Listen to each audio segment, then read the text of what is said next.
Bonjour et bienvenue, vous écoutez Le Cinéma est mort, l'émission nécrophile de Canal B avec bien sûr le docteur Moreau. Bonjour Antonin. Salut les kids. Antonin qui est aujourd'hui avec nous pour une émission assez particulière. Nous recevons notre intérimaire de choc Jules Topoc. Bonjour Jules. Bonjour à vous deux. Qui aujourd'hui n'est plus un intérimaire mais qui est un invité, alors que c'est lui qui nous accueille dans des locaux assez particuliers puisque nous sommes à l'Hôtel Pasteur. Tu es en train de réaliser une résidence à l'Hôtel Pasteur, une résidence tu peux nous expliquer rapidement peut-être le sujet vague, enfin le titre de... Alors, je suis à l'Hôtel Pasteur en tant que hôte pour 3 semaines pour pondre une nouvelle conconférence que j'appelle Analyse concomparée des personnages et intrigues dans les films de Croisé d'Éric Rohmer et Georges Romero. J'apprécie qu'il y ait un petit silence juste après. C'est pas ta première conconférence. Justement, on va revenir peut-être là-dessus rapidement. Merci par contre de nous accueillir dans ces locaux qui sont assez vastes. En plus que tu as décoré, il y aura quelques images peut-être pour agrémenter un petit peu cette émission, pour que les gens voient dans quel espace un peu tu travailles. Avant de revenir vraiment sur ce projet de conconférence Romero que tu intitules Romero, Romero, mais écrite justement avec le petit H supplémentaire. Peut-être. Ou alors le O supplémentaire. Ouh là là. C'est quelle fantaisie. C'est pas ta première conconférence, t'en as déjà fait plusieurs, on en avait parlé je pense dans cette émission déjà. La première, ça date d'il y a quoi? C'était post-confinement ou peut-être même avant. C'était avant c'était pré-confinement. Et la première qui avait fait quelques dates en Bretagne, et en Pays de la Loire, c'était consacré à Rocky, avait bien fonctionné, tu avais fait plusieurs dates. C'est quoi le concept un petit peu de tes conconférences rapidement? C'est de reprendre des passions, des films ou des filmographies qui me parlent et d'en proposer une traduction simpliste, puisque je ne suis pas du tout universitaire. J'ai aucune capacité à gloser et à écrire de façon intelligente ou à en parler. Donc là, l'idée, c'est de reprendre et de raconter des films en trouvant les interprétations pour pouvoir transmettre cette merveille de ce qu'est Rocky, ou cette merveille que peut être la chevelure de Mel Gibson. C'est ça, parce que j'allais revenir du coup la deuxième conconférence. Rocky, tu revenais en effet sur un récit, tu racontais Rocky. Mel Gibson, par contre, tu as changé justement un petit peu de fusil d'épaule parce que c'était pas. Tu racontais la filmographie quelque part de Mel Gibson, mais via un prisme assez particulier. Le prisme, c'est que j'utilise ma naïveté de langage et ma naïveté de dessin pour pouvoir présenter les films, non pas forcément uniquement à l'oral, comme dans une conférence lambda, mais à travers le dessin, et le dessin de ma pauvre main qui n'a jamais suivi un seul cours des beaux-arts et qui est complètement naïve. Et donc j'essaie de transmettre le physique des gens et des personnages dans les films à travers le dessin que je projette pour pouvoir mettre en scène et remettre au goût du jour pour les spectateurs ou les gens qui viennent voir cette conférence, pour cette conconférence, pour avoir envie de se replonger dans les films, pour dire à quel point, quelquefois, les gens peuvent être grotesques. Et du coup, tu te basais essentiellement sur les coupes de cheveux de Mel Gibson, par exemple. Qui sont multiples à travers ce début de carrière. Et là, ça a tendance à tomber davantage dans la barbe. Et donc, il y aura peut-être une conconférence Mel Gibson ou une coifférence 2.0 sur davantage ses poils qui descendent. Mais en tout cas, pour les 30 premières années de carrière, enfin en tout cas peut-être 30 j'exagère, mais de Mad Max à Braveheart, il y a une multitude de soins capillaires qui méritaient d'être mis au goût du jour. Voilà, c'est une conférence qu'on a pu notamment voir, nous, c'était à la Cour, à Rennes, et puis celle sur Rocky, elle a eu lieu aussi alors, dans différents bistrots. Est-ce que tu préfères les lieux un peu réduits, la proximité, j'ai envie de dire, avec le public, mais tu as quand même participé aussi à un festival en off, Festival à la Roche-sur-Yon, sur une semaine dédiée à Rocky, avec la projection de Rocky, des concours d'affiches, des concours de dessin, et donc un final sur cette présentation de conconférence. Et celle que tu avais fait, c'était à Art Rock aussi, je crois. Oui, j'ai pu faire en off de Art Rock Mel Gibson. Non, je ne sais même plus ce que j'ai fait à Art Rock, mais je crois bien que c'était, je pense, Mel Gibson. Alors, c'est des conférences, tu avais déjà fait des résidences justement pour les préparer. L'une d'entre elles en tout cas. La première en tout cas pour Rocky, moi j'ai besoin, je sais pas travailler chez moi parce qu'il y a trop de tentations, il y a YouTube et puis il y a Cobra Kai à regarder. Non, mais c'est là que ça m'intéresse, c'est l'intérêt de la résidence aussi justement. Ouais. C'est que je suis une feignasse complète et qu'il y a trop de choses à faire en dehors du travail à part dormir et faire plein d'autres choses.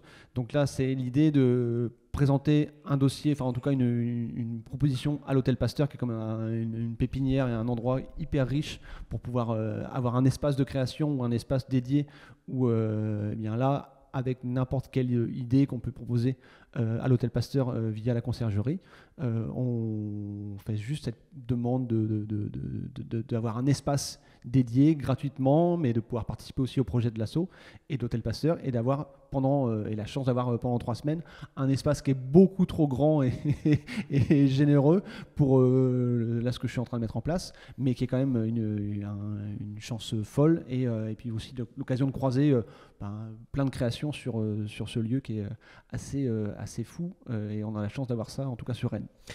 Ces 3 semaines, ce sont tes congés payés. Tu as préféré passer 3 semaines enfermé dans l'Hôtel Pasteur. Qu'est-ce que tu fais de tes journées du coup concrètement? Alors, on va revenir ensuite peut-être sur vraiment l'idée que tu avais derrière la tête, ce lien entre Romer et Romero. Mais concrètement, tes journées, du coup, qu'est-ce que tu fais? Je regarde l'intégralité de la filmographie de Romer et Romero dans l'ordre de leur sortie. Donc depuis quasiment les années 50 pour Romer, mais le début de l'intervention se déroulera à partir de la collectionneuse 66 et qui correspond à peu près au lancement de carrière aussi de Romero avec La Nuit des Morts Vivants en 68 et qui s'étale sur plus de 30 ans jusqu'en 2009 pour Romero et 2006 pour Romer. Donc pour l'instant, je regarde dans l'ordre et l'intégralité des films, donc généralement 3 films par jour. Pour resituer un petit peu là où on est, évidemment à l'Hôtel Pasteur, et puis on est juste à côté d'un tableau justement qui est un grand tableau noir qui comporte une grande frise où se déroule la quasi-intégralité en tout cas de la filmographie des 2 auteurs et qui va donc effectivement du Signe du Lion aux Amours d'Astrée et de Céladon sur des petits post-it jaunes sur un grand tableau noir. Alors, c'est vraiment du plus bel effet et on est en face d'un tableau qu'on pourrait imaginer comme dans la Sorbonne de quelqu'un qui est en train d'essayer d'élucider un mystère aussi. Je pense que c'est un petit peu ça le principe des conconférences. Donc à travers tous ces petites post-it sur lesquels est inscrit un nom d'un des films, soit de Romer, soit de Romero, sont dressées plusieurs lignes dans lesquelles tu essayes de faire des liens entre chacun des films, entre chacune des forces, esthétiques qu'il peut y avoir, des points communs, des ponts, ou peut-être aussi des gouffres qu'il peut y avoir entre les deux. Est-ce que tu pourrais nous dire aussi pourquoi ce sujet-là de cette conconférence, de cette nouvelle conconférence? En y regardant de plus près, on observe uniquement à partir des dates qu'il y a un jeu de ping-pong qui s'observe entre ces 2 cinéastes dès la collectionneuse et quand on y regarde de plus près, ils semblent se répondre l'un l'autre à base de clins d'œil, à base de récupération de thématiques envoyées avec un film précédent de l'autre. Donc ce sont 2 cinéastes qui se sont observés mutuellement, l'un en France, l'autre aux États-Unis ou à Pittsburgh. Et donc il y a ce regard croisé de cinéastes qui ne se sont jamais rencontrés en chair et en os, mais qui s'observaient du coin de l'œil et étaient gourmands et friands. Et en tout cas, à chaque film que l'un faisait, l'autre s'en nourrissait pour pouvoir aider à sa prochaine création. Et donc ça, pas uniquement sur le lien collectionneuse et Jour des Morts Vivants, mais vraiment sur l'intégralité de leur carrière qui sont vraiment quasiment touche-touche. Donc vraiment, je fais un film, je le regarde et je te réponds. Ah ouais, donc toi tu vois donc dans le lien qui paraît à peu près évident, on va faire à 2 cinéastes un petit peu à la marge évidemment, qui sont dans la marge de l'industrie à laquelle ils se réfèrent, Romer étant finalement à la marge du cinéma français, ce qu'on ne le dit pas assez, mais c'est quelqu'un qui au final n'avait pas par exemple d'argent du CNC et compagnie, finançait ses films avec l'argent qu'avait fait le précédent film. toutes petites économies, voilà, mais donc quelqu'un d'assez marginal, un peu un maverick aussi, et c'est effectivement le maverick, c'est aussi le nom qu'on donne souvent à ce type de cinéastes tels que pouvaient l'être Romero, qui sont apparus dans les années, fin des années 60, début 70. Donc ça, on voit un petit peu le point commun entre les deux auteurs. Et si tu peux revenir un petit peu sur vraiment ce premier trait de lien qu'il pouvait y avoir entre La Collectionneuse et La Nuit du Mort-Vivant. Alors, on dit que généralement, je ne sais pas, quelqu'un a peut-être théorisé cette idée que un auteur a tout dit dès son premier film. Et ça, c'est quelque chose qu'on voit souvent, d'avoir des obsessions, de construire une cathédrale et de construire donc, voilà, cette politique des auteurs que défendait justement toute l'école de la Nouvelle Vague. Quand on observe La Collectionneuse, c'est l'incarnation du cinéma français avec ses marivaudages, ses jeux d'amour et de hasard entre des personnages masculins et féminins qui vont se renifler, se chercher, s'aimer, se détester quasiment dans la minute. Et donc c'est l'incarnation de toute cette élan de liberté, de nouvelles vagues, de fraîcheur, de gens qui passent leur temps torse nu ou maillot de bain et qui sont à l'effigie d'une France qui gagne. Et au contraire, avec La Nuit du Mort-Vivant, c'est comme si Romero a été effrayé de voir toute cette révolution qu'a apporté la liberté de la nouvelle vague avec ses caméras portées, avec cette opportunité pour des cinéastes qui n'ont pas gravi les échelons d'une hiérarchie de cinéma. Et donc au début, on observe un Romero qui est effrayé de voir cette liberté arriver dans quelque chose qui peut être pour lui très conservateur, d'être un Américain pur souche, d'avoir été construit par les westerns, d'avoir été construit par les studios. Et donc, dans l'idée, c'est que l'incarnation des zombies et de cette famille qui va se créer dans cette maison, c'est pour moi l'incarnation d'un Romero qui est un peu engoncé avec son passif d'histoire du cinéma de personnages de cow-boys, et de voir arriver au loin ces zombies, ces créatures inconnues, c'est finalement voir l'Europe arriver et cette liberté de ton. Et donc c'est finalement Romer qui incarne ces zombies pour te dire je vais changer la face du monde parce que je vais t'amener une liberté. Et donc pour Romero, c'est une sorte d'électrochoc de voir ces zombies, ces Européens, ces Français, ce Français arriver avec cette liberté de ton pour avoir une révolution dans son cinéma qu'il pourra mettre en scène dans la foulée, dans toute sa filmographie. Et donc le lien entre Romer et Romero, ça serait pas tellement en fait un lien entre guillemets amical, c'est-à-dire de clin d'œil, mais ça serait une lutte entre les deux, ce serait un combat? C'est une lutte, c'est une remise en cause à chaque fois. Et donc comme Romer est plus âgé que Romero, il y a quand même une espèce de respect et de figure tutélaire de Romero vis-à-vis de Romer. Et donc à chaque fois, c'est davantage, quand je l'observe, parce que pour l'instant je suis... c'est ce qu'on n'a pas dit, c'est qu'on te rencontre là aujourd'hui, t'en es aux 2/3 de ta résidence en fait, donc t'as fait 2 semaines et on le voit sur le tableau qui est derrière nous, donc il te reste en effet 1/3 des films à voir. Donc là, je me suis arrêté pour l'instant à 88, qui pour moi était une césure avec le lancement d'une autre saga à la suite de Six contes moraux et Comédie et Proverbes, où là, Romer se lance dans ses contes, donc les contes de printemps, etc. Et on est au moment où Romero, lui, est à Incident de parcours, Monkey Shines. Et donc là, on a 2 beaux post-it à côté de nous, avec Contes de printemps, 89, et Monkey Shines en 88. Et là, ça se répond également. Donc vraiment, pour l'instant et à l'heure où je vous parle, la figure de Romer est quand même peut-être plus impressionnante vis-à-vis de Romero, comme à chaque fois de chercher un peu la voix du maître. Et donc c'est davantage Romero qui essaie de se remettre en cause en fonction des propositions que fait son aîné vis-à-vis du cinéma. Par contre, ce qui reste à chaque fois en filigrane et qui a vraiment été pour moi ce qui est de prépondérant, en tout cas la pierre angulaire de leur filmographie, c'est la mise en place et la mise en scène de ce que j'appelle l'Alpha Romero. Donc un personnage masculin qui est et chez Romer et chez Romero une figure centrale que les femmes vont absolument vouloir aimer. Et tu veux tout de suite aborder le sujet de la femme dans leur cinéma? Parce que c'est vrai que si tu abordes le sujet du mâle alpha, je te laisserai aborder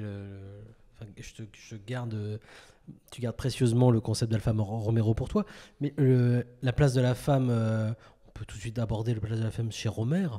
On reviendra ensuite sur la place de la femme chez Romero, on verra les distinctions peut-être. La place de la femme chez Romer, qu'est-ce que c'est? Avec lui, son optique, je suis désolé. Je sais que je suis entouré de deux pro-romériens, alors que moi je suis plus roméroien. Et la place de la femme chez Romer, qu'est-ce que c'est, mis à part peut-être justement un objet, le genou de Claire, des choses comme ça. J'ai toujours vu ça comme un objet, la femme chez Romer. Eh bien, l'objet est doué de parole chez Romer. Ah oui, bravo, monsieur Romer. Donc, la romérienne, qui est quand même une figure existante et répétitive, est présente dès la collectionneuse et est présentée comme une figure centrale.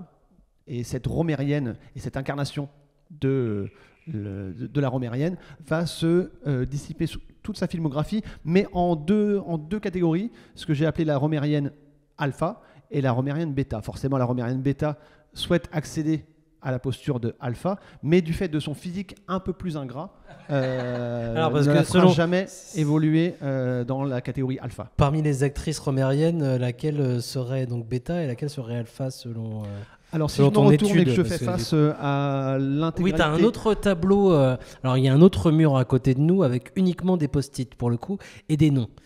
Qu'est-ce que c'est du coup? C'est tous ces post-it accrochés au mur. Il y a deux tas. Il y a un tas avec des femmes et un tas avec des hommes. Alors, du coup, Le tas des femmes à gauche en noir pour l'instant, ce sont les romériennes. D'accord. Actrices romériennes, mélangées alpha et bêta. Exemple, dans L'amour l'après-midi, Zouzou est clairement une ancienne mannequin, donc clairement une romérienne alpha, qui fait face à Françoise Verlet, qui est l'épouse du personnage principal, qui là est clairement une bêta, puisqu'elle est mère au foyer déjà, et donc ingrate au niveau physique. Et alors, elles sont écrites en noir, il y a des post-it où il y a des noms écrits en rouge. Les rouges, ce sont les hypothétiques romériennes de chez Romero. Donc on a un lien entre les deux qui se créerait. Il a essayé de répondre, parce que pour l'instant, et aussi on peut aborder la question directement, la place de la femme chez Romero est clairement à la cuisine et au lange des bébés. Ça se répète encore et toujours, mais quelquefois, en fonction de ce que Romero a pu voir chez la filmographie de Romer se développer avec des femmes fortes et des femmes très jolies qui peuvent également servir de plantes vertes. Une femme des années 80. Et même des années quasiment 70, là, dès 70, il met en place des personnages pour contenter les spectateurs de Romer qui pourraient venir voir un film de Romero en plaçant quelques icônes romériennes, mais à qui il ne donne pas trop sa chance puisqu'elles vont vite tomber sous les méfaits des assaillants. En guise d'exemple, tu aurais quoi? Je vais reprendre peut-être mes notes. Aussi que, en plus d'avoir ces tableaux et ces murs remplis de post-it, ça fait déjà 2 cahiers entiers que tu as remplis de notes, de dates et de dessins aussi, justement, au fil des films. À chaque fois, donc tu regardes un film, tu les regardes soit donc avec un vidéoprojecteur tu as 2 salles là dans laquelle pour ta résidence. Il y en a une avec un bureau, un ordinateur sur lesquels tu regardes majoritairement tes films, si j'ai bien compris. Et puis une autre avec un vidéoprojecteur et un drap rose. Étendu au mur pour justement projeter les films. Et tu fais régulièrement des pauses sur tes films pour prendre des notes. Donc tu as 2 cahiers avec toi justement qui représentent toutes les notes que tu as pu prendre pendant le visionnage des films. Effectivement. Et donc pour répondre à ta question, Antonin, dans Les Fous Vivants, La Nuit des Fous Vivants, The Crazies, il y a un premier personnage de romérienne qui apparaît chez Romero en la figure de la petite fille qui doit avoir peut-être 16-17 ans, qui est très attachée à son papa et qui a un physique tout à fait étonnant dans cette folie de films où des hordes de personnes n'ont plus du tout accès à l'hygiène, et elle, malgré tout ça, elle sort avec une coiffure qu'on ne pourrait absolument pas recréer de nos jours, mais qui, elle, sort de l'écrin d'un cheval blanc, qui, au fur et à mesure du film, va être ingénue jusqu'au bout, jusqu'à ce que son père, également lui, pris de folie, ne tombe sous sa joue. Parce que là, on parle d'un film, il me semble, The Crazies, La Nuit des Fous Vivants en français. Oui, c'est un film où c'est bien un virus bactériologique qui, c'est pas dans la saga des morts vivants, mais oui, c'est des gens qui deviennent fous à cause d'un virus bactériologique.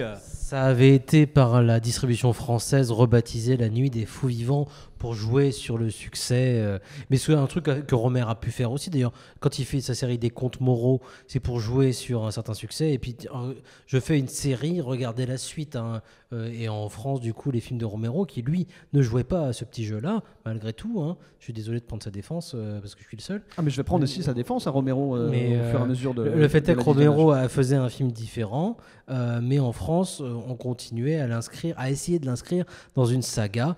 Et la saga, c'est aussi quelque chose que Romer a fait, hein, je tiens à le préciser. Eh bien, c'est pour ça qu'on dit que dès le premier film, il y a déjà une vision d'une carrière entière. Et donc, et Romer, de par ses contes, de par ses comédies et proverbes, de par ses contes moraux, a proposé aussi une vision avec une obsession qu'il a proposée aux spectateurs, tout comme Romero qui, dès le premier film, a proposé sa vision du monde. Mais quand on regarde La Nuit des Fous Vivants en comparatif de La Nuit des Morts Vivants, c'est quasiment exactement le même propos sur cette fuite en avant de la société, avec le lien entre Romer qui parle des individus et Romero qui parle de la société. Du collectif, quoi.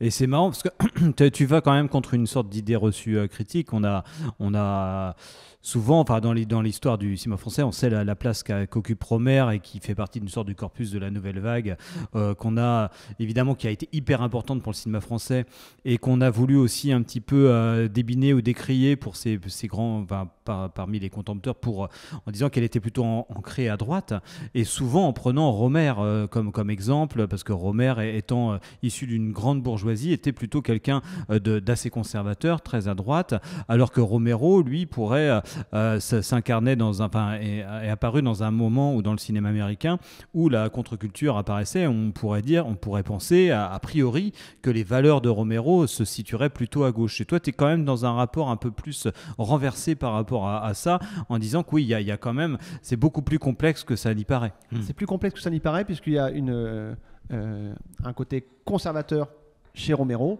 et un côté libérateur et de libertin aussi de Romer.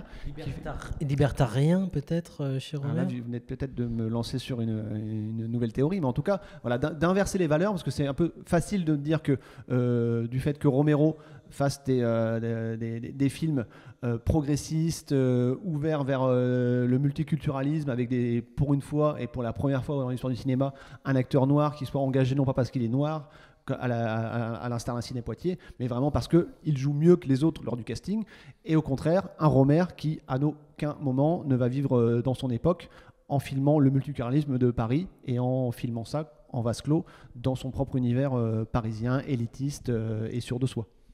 Et à quel moment, du coup, à ce sujet-là, ils vont se répondre ou lutter entre eux? C'est-à-dire que Romero, en effet, comme tu disais, donc il a cette figure tutélaire de Romer au-dessus de lui. Il voit Romer. Alors, est-ce qu'il y a une évolution dans ce que tu as pu voir? Par exemple, tu vois, on est arrivé, comme on le disait, en 86 à peu près, hein, dans ton visionnage des films. Romer, depuis la fin des années 50 jusqu'en 86. À ce niveau-là, justement, est-ce qu'il évolue ou est-ce qu'il garde quelque chose? Et Romero, au même niveau, en évoluant entre la fin des années 50 ou la fin des années 60 et puis justement ces années 80, donc en 20 ans déjà, il s'est passé des choses, j'imagine, en termes de révolution culturelle, en termes de production de codes de mœurs ou des choses de ce genre. Comment les deux vont évoluer et se répondre selon toi? Alors, ils vont se répondre en construisant leur recette filmique, en créant encore et toujours le même film, mais peut-être la césure se fait sur l'inspiration d'aller un peu voir ailleurs et de s'ouvrir à un autre genre, avec peut-être le passage au film d'époque. Pour Romer, qui a eu une petite césure à l'issue de L'amour l'après-midi qu'il a réalisé en 1972, et il y a un hiatus de 4 ans avant qu'il ne réalise son prochain film, ce qui n'était jamais apparu et ce qui n'apparaîtra plus jamais ensuite, puisqu'il va vraiment enchaîner quasiment un film tous les 2 ans ou un film tous les ans, et donc avec La Marquise d'O et Perceval le Gallois, où là il se plonge dans le film d'époque, et là on voit clairement le lien, et là c'était écrit à l'avance que Romero a vu La Marquise d'O. C'est évident, Romero a vu Perceval le Gallois parce qu'il a le temps, dans la foulée, d'écrire et de réaliser Night Riders. Night Riders, qui est son plus grand film. Un clin d'œil, mais vraiment une référence ultime. Et donc là, davantage de baser son récit, non pas sur une dénonciation de société, comme l'a pu le faire Romero avec la guerre du Vietnam, la dénonciation des droits civiques, mais là de replonger davantage dans l'histoire américaine du héros chevaleresque, mais qui est un héros de western. Et ça, c'est clairement Rohmer qui lui a glissé l'information en revenant aux bases de non pas la modernité de leur récit et de leur actualité, mais de se dire je peux proposer aussi une œuvre qui est ancrée dans le passé et qui est totalement contemporaine. Et ça, enfin, tu parles de Knight Riders concernant Romero, mais en fait, on pourrait aussi mettre le Martin dans l'idée. Parce que Martin, dans la carrière de Romero, ou même dans l'histoire du cinéma américain, par rapport à une figure assez récurrente, celle du vampire, Martin, pour ceux qui n'ont pas le film en tête, c'est l'histoire de quelqu'un qui est un peu persuadé d'être un vampire et dont la famille lui-même le persuade d'être un vampire. Mais par contre, dans toute son esthétique, Martin, c'est au contraire un film qui est complètement dépouillé des atours un petit peu gothiques. Enfin, en tout cas, à aucun moment le rapport expressionniste qui est associé à la figure du vampire n'est pris en charge par la mise en scène. On va dire ce qui correspond un petit peu à une certaine vision de certains films historiques que moi j'ai pu voir de Rohmer, où la mise en scène reste relativement, on va dire, sobre, ou en tout cas très, terre à terre, et toujours filmé au quotidien et sans effets stylistiques trop appuyés. Je sais que dans le Martin, par exemple, oui, il y a juste les scènes un peu fantasmagoriques qui correspondent aux visions mentales du personnage de Martin, qui correspondent au canon esthétique de l'expressionnisme, quoi. Alors que Martin arrive avant Perceval le Gallois.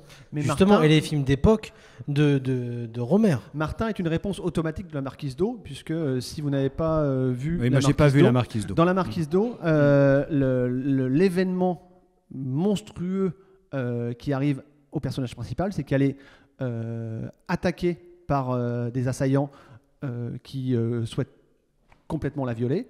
Et donc arrive la figure de l'Alfa Romero, incarné par Bruno Ganz, qui vient sauver cette frêle jeune fille, et qui ensuite, à l'issue de toute la cour qui vont se créer, va se rendre compte que finalement, cet homme-là, sauveur et chevalier blanc, l'a violée pendant son sommeil, puisqu'elle était traumatisée.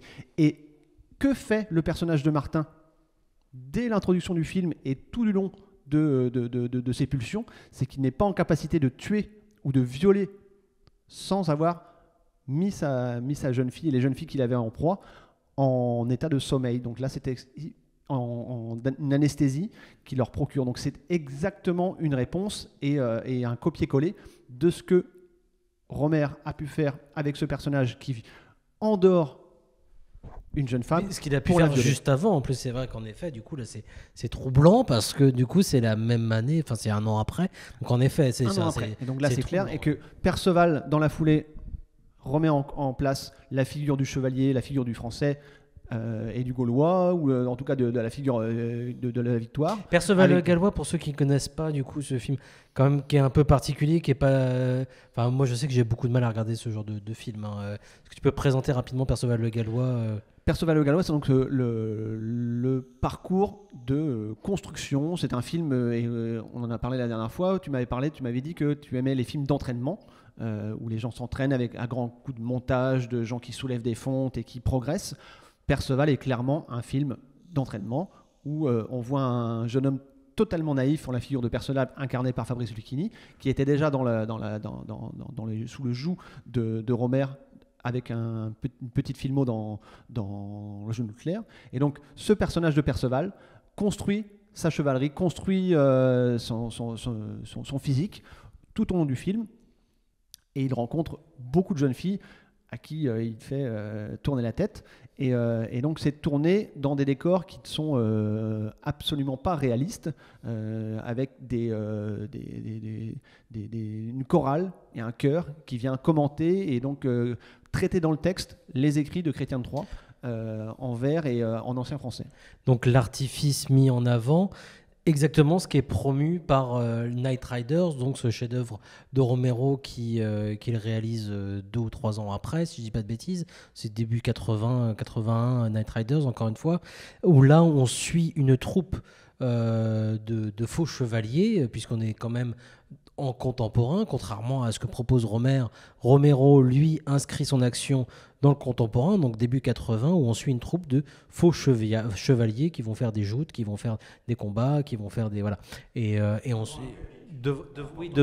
devant un public, ils font des spectacles, justement, c'est-à-dire que le spectacle est mis en avant, et on se bat pour ce spectacle. Est-ce qu'il y a un lien, enfin là, quand on en parle, qui me paraît évident, en effet, dans cette lutte pour le spectacle, qui est présentée différemment, malgré tout, hein. C'est-à-dire que Romer la présente de son propre statut de metteur en scène, alors que Romero va utiliser un personnage pour défendre ce combat de défense du spectacle, et on sait que c'est de l'artifice, mais dans cet artifice, on retrouve justement une certaine vérité, grosso modo. Mais je pense que Night Riders a été un électrochoc pour Romer, puisque immédiatement après avoir vu Night Riders, il remet en cause ces personnages de romérienne qu'il a pu mettre en scène en évidence, et donc il remet au goût du jour son Alpha Romero sur 2 films consécutifs qui sont Pauline à la plage et Les Nuits de la pleine lune, avec vraiment des rôles sont parmi ses plus grands succès d'ailleurs, très forts de mâles qui sont au top de leur forme physique, et donc je pense que c'est Romer qui vraiment là a été il y a une bascule. C'est-à-dire que d'un coup Romer, en effet, au début des années 80, il y a la roue change, et c'est vrai que c'est intéressant que ça se passe à ce moment-là, tu vois, c'est la fin du Nouveau Hollywood. Romero va devoir aussi après ça changer un petit peu de mode de production, va avoir beaucoup plus de mal à travailler, mais du coup c'est ce que le Romero pouvait proposer finalement et qu'il ne pourra plus proposer comme il le souhaite dans les années 80-90. C'est Romer qui va prendre la relève. C'est Romer qui en tout cas prend la sève de ce que propose Romero avec cette césure-là qui a lieu à l'issue de Night Riders, et de remettre en place des rôles d'Alpha Romero comme il avait pu le faire dans la collectionneuse, avec 2 personnages d'Alpha Romero purs, mais remis en cause par quelques films avec des personnages masculins avant Night Riders qui étaient dans le doute, questionnants, comme dans L'amour l'après-midi, ou Le genou clair, avec vraiment une dichotomie et une séparation de les vieux face aux jeunes. Mais la réponse entre Romero et de ce qu'il a pu proposer, c'est que le mal alpha, ou en tout cas l'alpha Romero, une réponse de Romero en faisant Le jour des morts vivants, où là il y a vraiment vraiment des multitudes de personnages masculins, plus masculins les uns que les autres, et donc là c'est un concours de testostérone, et donc Romer répond à Romero en présentant Le rayon vert, qui lui là est un manifeste contre l'Alpha Romero. Donc là, il y a encore des points de bascule où il s'est tenté, il s'est essayé à remettre en place des Romero et des Alpha Romero pour Romer, mais la vision du jour des morts vivants sonne le glas pour pouvoir mettre le machisme à bas, avec un enchaînement de la jeunesse qui est aussi là aussi un 3e événement pour Romero, puisqu'il va voir une succession de 3 films de Romer qui va mettre un peu en silence la carrière de Romero, puisqu'il enchaîne Le rayon vert, Les inventeurs de Renette et Mirabel et L'ami de mon ami, où là c'est la figure féminine qui est vraiment vraiment en place, et donc il met à bas ces figures d'Alpha Romero. Mais c'est là où pour l'instant j'en suis sur Incident de parcours. Moi, si je peux me permettre, c'est que c'est Incident de parcours. Alors je grille peut-être ton travail, tu m'excuseras si je te fais des spoilers, mais Incident de parcours peut répondre justement à cette surprésence de la femme à ce moment-là dans la carrière de ces 3 films de Romer, puisque justement Romero va rebondir en détruisant justement cette figure de l'Alpha Romeo, de ce mal alpha, en mettant son héros très rapidement dans une chaise roulante, et puis surtout inquiété par un animal et réduit à l'état en fait d'être qui ne peut rien faire seul justement. Je pense que c'est une provocation de la part de Romero de détruire son Alpha Romero, son mentor et sa tutelle de toute sa carrière, à ce moment-là, pour dire je détruis dans les 5 premières minutes la figure tutélaire du mal que j'ai mis en place depuis 20 ans.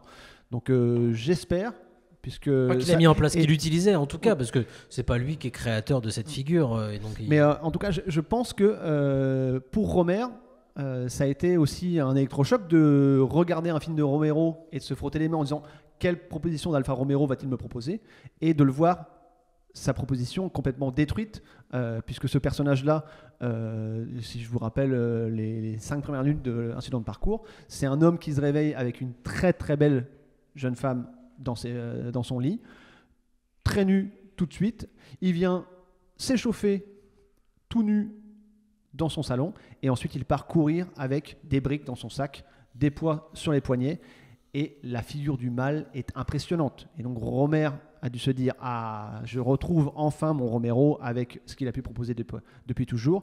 Et là, le choc pour Romer, c'est que ce personnage principal, il est dégommé par un camion et il passe le reste du film en fauteuil roulant. Et là, Romer, il a, je pense, été bousculé, puisque c'est à partir de ce moment-là qu'il se lance dans une nouvelle proposition de saga avec ses contes. Et donc je pense trouver des accointances avec cette remise en cause du mal, avec peut-être une nouvelle proposition pour lui aussi donner quelque chose à manger, un os à ronger à son collègue, à son père Romero, pour pouvoir proposer une nouvelle trilogie. Mais c'est marrant parce que en même temps il y a une cassure, il y a une réponse, et c'est vrai que quand on regarde bien un incident de parcours, Monkey Shines, il y a une histoire de triangle amoureux dedans. Entre le singe et le personnage principal et sa femme. Et là, on est dans une structure qui est typiquement romérienne, quoi. C'est effectivement ça, parce que vraiment, on voit les allers-retours et les je t'aime, moi non plus, qui sont réguliers et récurrents chez Romer. Mais Romero, jusqu'à quasiment, peut-être le jour des morts vivants, a toujours fait figurer des couples bien en place qui peuvent être, à un moment donné, bousculés dans leur confort de couple, mais non pas par l'intervention d'un autre mâle ou d'une autre séduction, mais davantage par un événement massif, cette remise en cause dans leur couple à cause d'un événement majeur. L'invasion de zombies, une maladie ou une épidémie qui tombe. Et donc là, avec Monkey Shines, c'est vraiment concentré l'intrigue et les tournoiements, les alternements de sentiments par le biais, et comme il est un peu maladroit, qu'il ne s'est jamais encore lancé là-dessus, Romero, il n'arrive pas encore à présenter un deuxième mâle pour pouvoir peut-être mettre en place un trouble chez cette figure d'actrice et de figure que j'appelle, dans ma théorie, les actrices un peu décoratives de chez Romero, que pour l'instant je définis comme Romérandom. Elles sont elles sont là, mais elles n'ont pas leur mot à dire.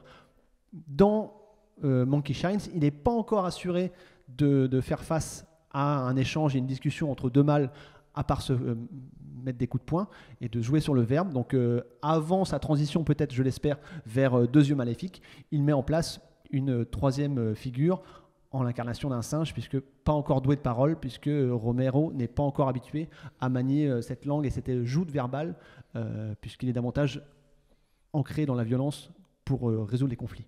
J'aimerais faire un petit retour en arrière au début des années 70, vers 73, au moment où Romero fait The Amusement Park, qui vient de ressortir en Blu-ray il y a 1 an ou 2 chez Potemkin, que je conseille à tout le monde, qui est un espèce de moyen-métrage, semi-long-métrage qu'il avait réalisé pour, je sais plus qui d'ailleurs, vous pourrez peut-être me confirmer ça plus tard, qui montre du coup un homme à l'âge de la retraite perdu dans un parc d'attractions qui justement remet en cause cet âge. C'est un moment en fait où il fait Amusement Park où justement c'est Romero qui enchaîne plusieurs films alors que Romer a une petite pause.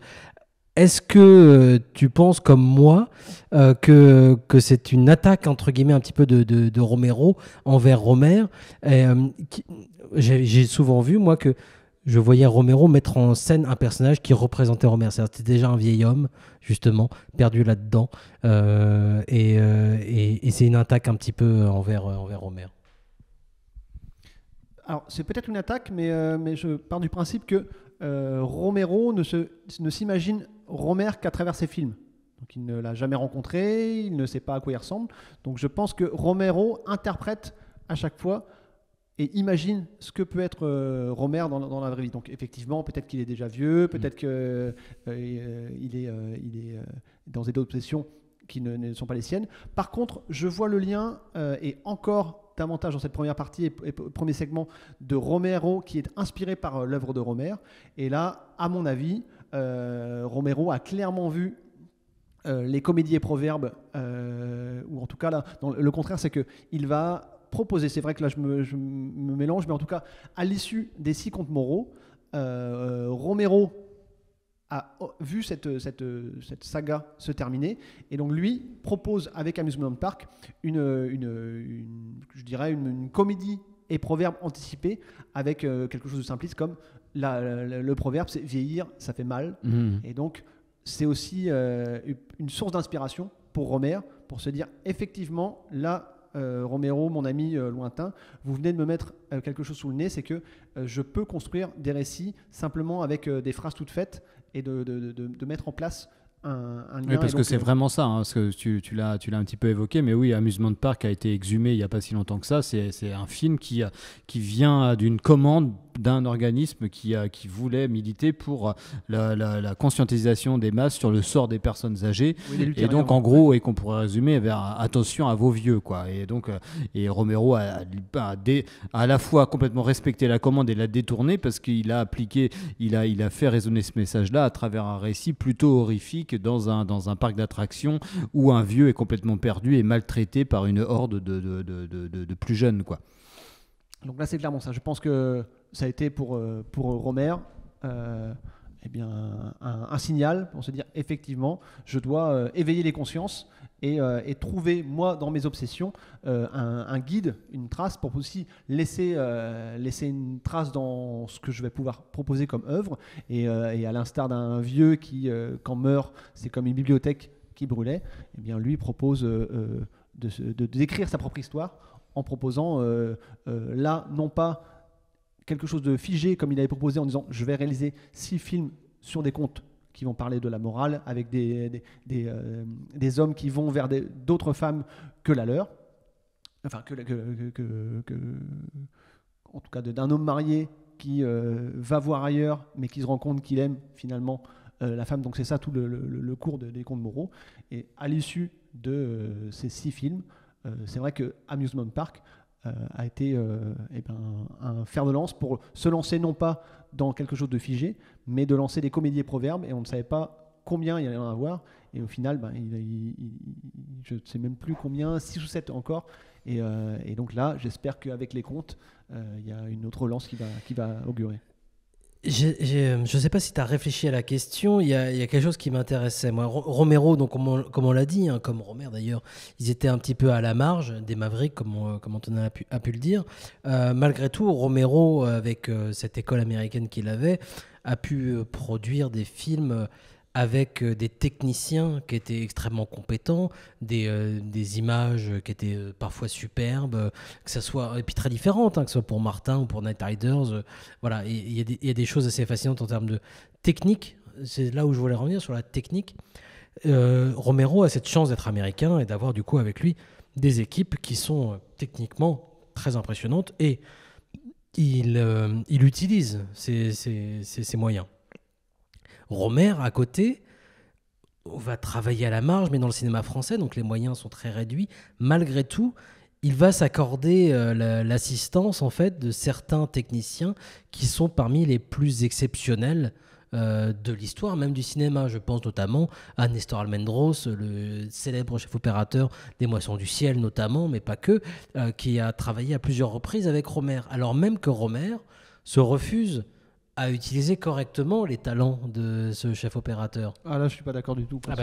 J'espérais bien vous faire réagir, Monsieur Topoc. Je peux vous inviter à regarder tous les deux à nouveau son travail extraordinaire sur la Marquise d'O, où là c'est quasiment une répétition de son travail sur les Moissons du Ciel, avec des tableaux qui sont les uns plus que les autres superbes, qui nous semblent figés, mais qui vivent dans un tableau de décor absolument épuré.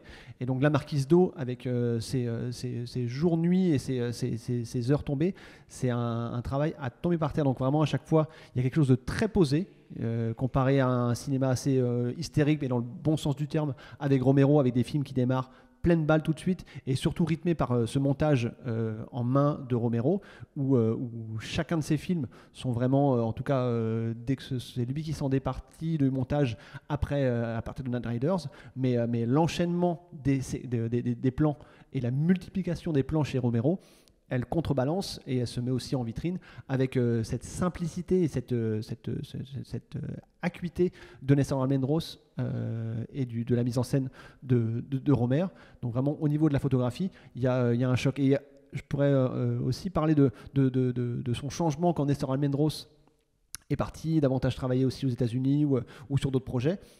Il y a un moment aussi dans la filmographie de Romer qui intervient avec la femme de l'aviateur, dont on n'a pas encore parlé, avec un nouvel opérateur plus jeune et qui aussi, là je pense, a vu le travail de Romer de par Zombie et de par Martin, Romero, ouais, du coup, avec vraiment une caméra mouvementée, une caméra à l'épaule, une caméra qui peut être transportée avec aussi Amusement Park dans la cohue du Monde et de Pittsburgh. Et donc là, c'est la première fois que aussi l'alliance avec Nestor Almendros est brisée, et que pour une première fois dans La Femme de l'Aviateur, il y a des caméras portées, il y a du mouvement, et il y a aussi une proposition de jeunesse qui est davantage mise en place. Et donc là, il y a aussi quelque chose de plus urbain et qui peut ressembler davantage à ce que Romer a pu voir dans les travaux de Romero 2 ou 3 années auparavant. Donc pour le moment, dans les 2 tiers de la filmographie des 2 cinéastes que tu as pu regarder, donc comme je le répète, tu viens tous les jours ici dans tes bureaux de l'Hôtel Pasteur pour regarder au moins 3 films par jour avec des pauses parce que tu prends des notes, parce que tu fais des dessins. Tu as senti une évolution évidente créée par les 2 cinéastes entre eux. Où est-ce que ça amène selon toi? C'est-à-dire que je t'invite à te projeter vers la fin de leur carrière, puisqu'on est en plein milieu de ta résidence quand même. Donc là, on est arrivé, je le dis, aux années 80, grosso modo. Ouais. Leur carrière va jusqu'à la fin des années 2000, en 2006, 2009 pour Romero.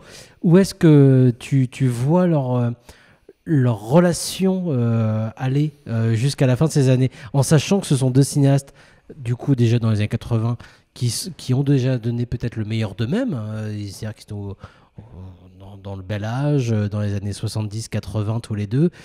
Il leur reste 20 ans à tirer, grosso modo. Comment tu vois leur carrière évoluer? Je te demande juste d'imaginer, parce que tu n'as pas encore revu les films. Et là, tu viens de prononcer ce mot-là de bel âge. Et donc, je me dis que si je refais un peu le calcul, je vais redémarrer en 91 avec Contes d'hiver. Et donc, en 91, Romer a 71 ans. Et donc, Romero, en 93, va lui répondre, j'espère, parce que Romer enchaîne Contes d'hiver et L'Arbre, Le Maire et La Médiathèque. Mais par le biais de la part des ténèbres, où là, Romero atteint l'âge de 53 ans, je me dis que est-ce que leur maturité, leur posture d'homme va leur faire comprendre davantage des choses sur la société dans laquelle ils vivent? Est-ce qu'il va y avoir un virage? Est-ce qu'il va y avoir un vieillissement? Est-ce qu'ils vont être davantage désabusés par rapport peut-être à Romero, par rapport à la société qui l'entoure, et d'être finalement devenir un cynique pour dire c'était mieux avant?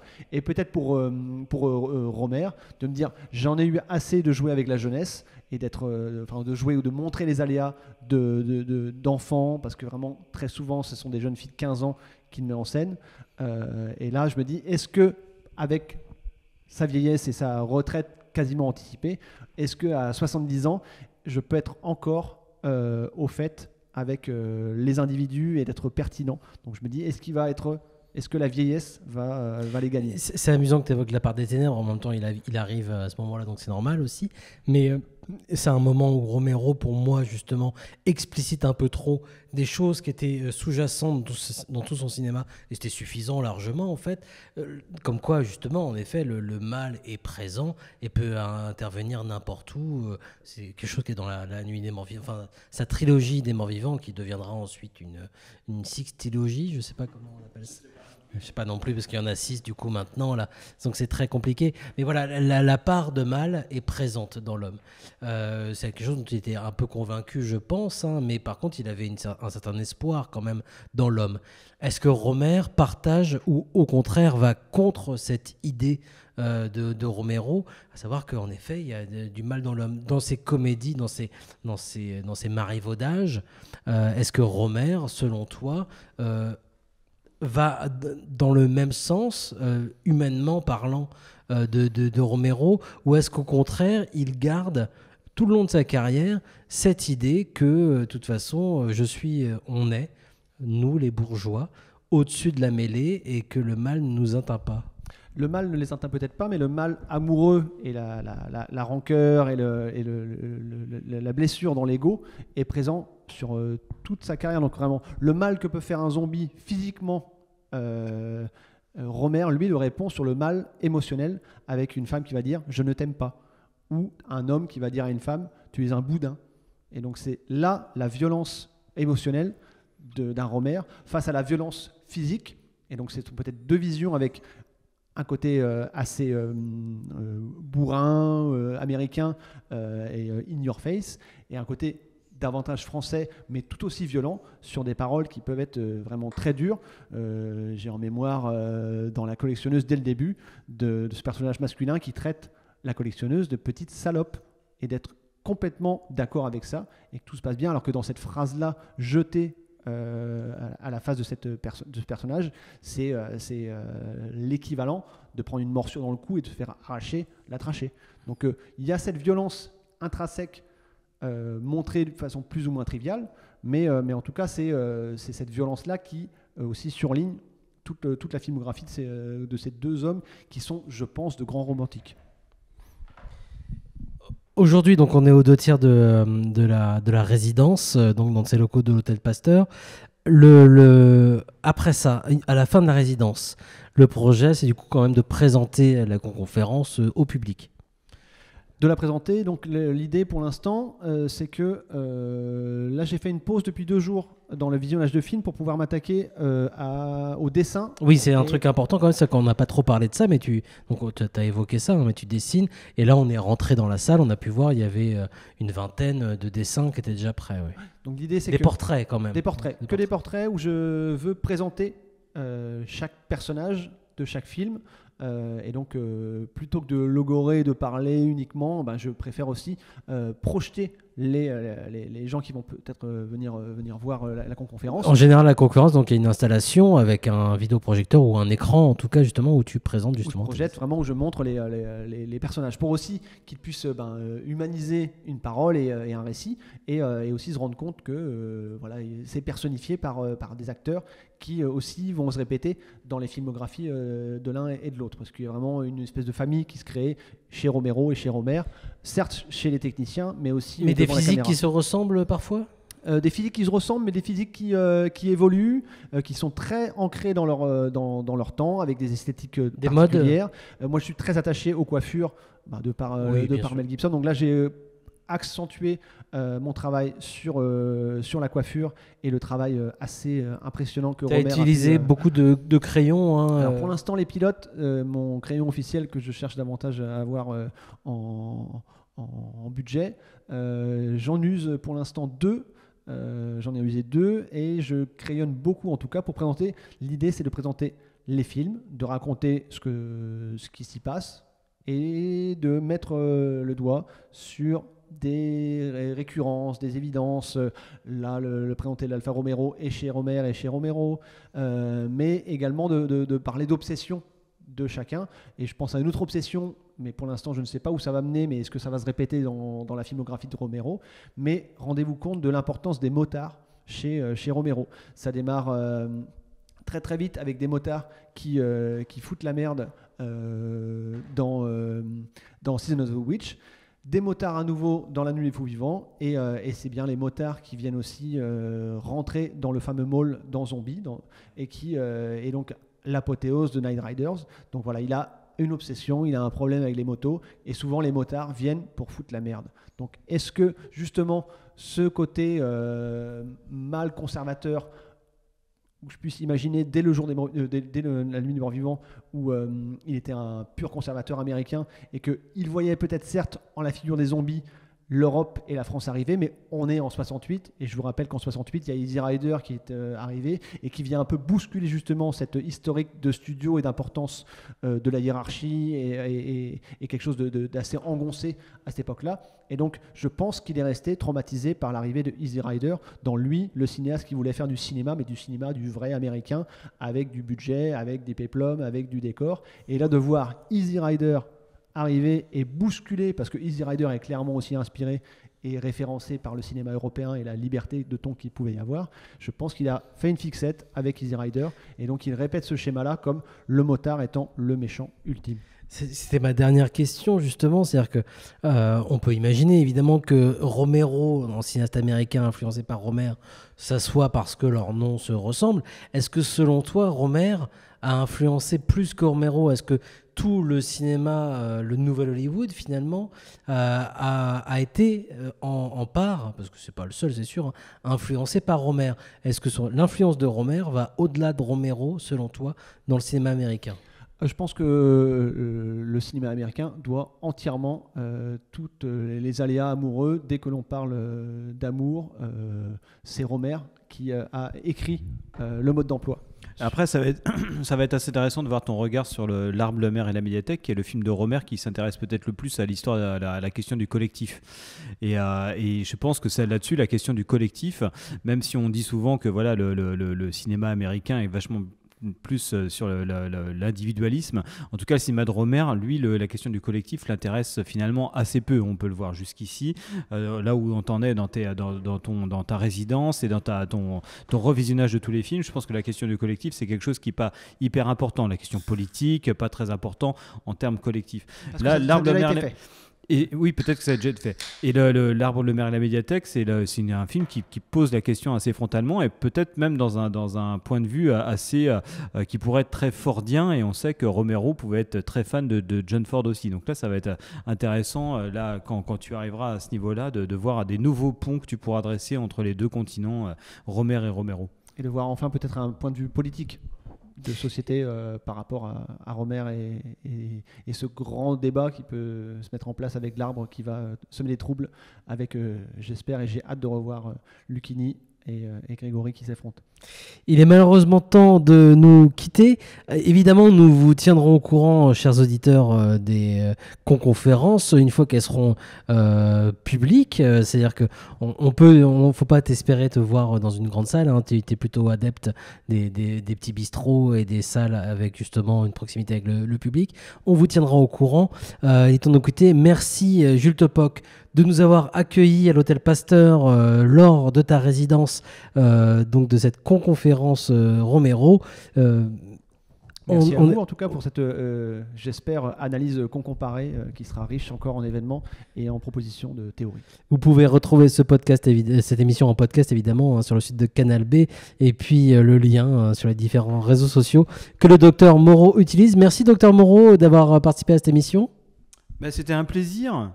Et puis nous avons été mis en image en partie par monsieur Vincent Cadoret. On verra aussi où est-ce que vous pourrez retrouver ces images. On se retrouve très bientôt. Merci encore une fois à vous Jules Topoc, merci à l'Hôtel Pasteur et puis à très bientôt. Ciao. Ciao. Des bisous.